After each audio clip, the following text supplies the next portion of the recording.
Kapag nagpupuyat tayo, ganito ang mga posibilidad na mangyari sa atin.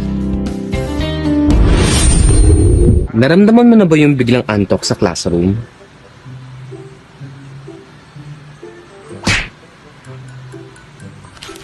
O yung kayang lahat na lang nakakalimutan mo?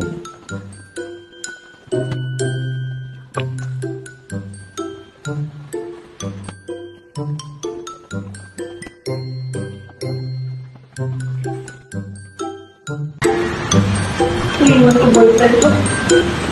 Kaya naman. Ha? Si Papel? Iiwan ko.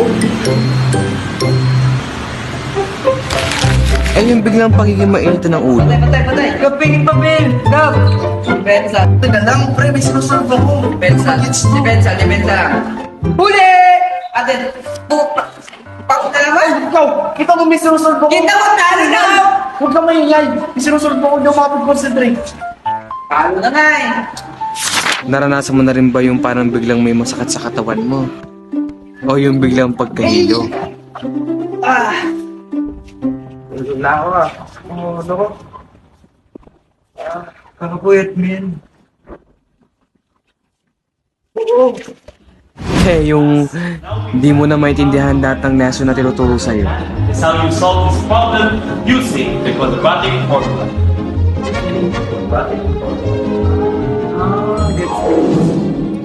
Ha? Paano yun? Kapag palagi tayong nagpupuyat, makakaranas tayo ng pagkaantok, pagiging makalimutin, mainitin ang ulo, mahinang resistensya, at mahihirapan tayong umintindi ng isang bagay o sitwasyon na maaaring makapekto sa maraming bagay gaya ng sa pag-aaral. Kaya dapat ating alalahanin na ang pagtulog ay mahalaga para sa kalusugan ng ating utak at ating katawan. Kaya ikaw, huwag na magpupuyat ha,